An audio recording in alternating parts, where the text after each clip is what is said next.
One thing I wanted to bring up, and I mentioned this up in my opening statement, the DERA program. The agency noted that 10.3 million legacy diesel fleet engines are still in use. Also in the report, the EPA estimated over 1 million of the oldest and dirtiest diesel engines will still remain in use until 2030. The Inland Empire in California, where I live, was part of the South Coast Air Quality District, which I talked about before, which has been in a non-attainment for ozone for about as long as the federal standard for ozone has existed. But it's not for a lack of trying.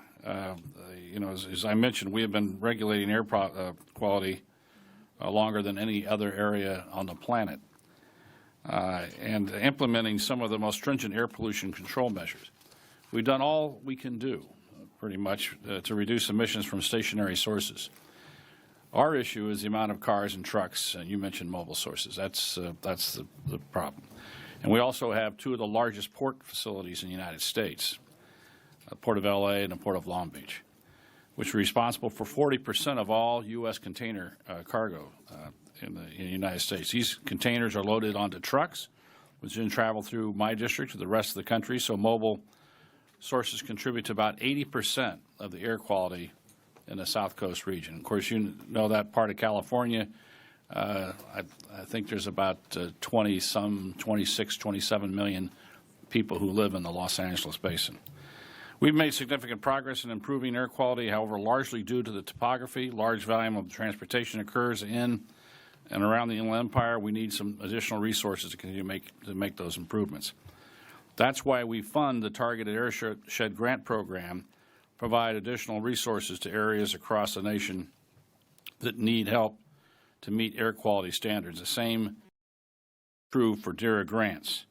And as I mentioned in my opening statement, I appreciated the announcement with flexibility for implementation of the 2015 OZO standard, because communities are just starting to work to meet the 2008 standards. The fiscal year 2017 Omnibus directed EPA to send a report to Congress regarding administrative options for regulatory relief as states and communities attempt to comply with both the 2008 and 2015 standards. In response, EPA has convened a task force, as you mentioned, to examine what options may be available. So my question real quickly is, in your opinion, how can we accelerate the process for some of these communities to reach their attainment goals?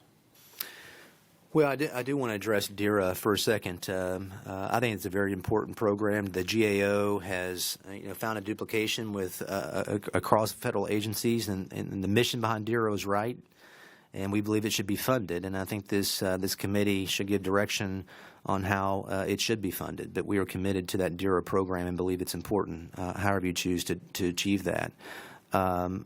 With respect to how do we improve attainment, I mean, I think a lot of it, Mr. Chairman, is restoring that joint cooperation through compliance and assistance, equipping those at the local level to achieve better outcomes. But I do think some of it may be legislative. I do really believe that addressing some of the issues we talked about earlier with ozone is something that this body ought to consider.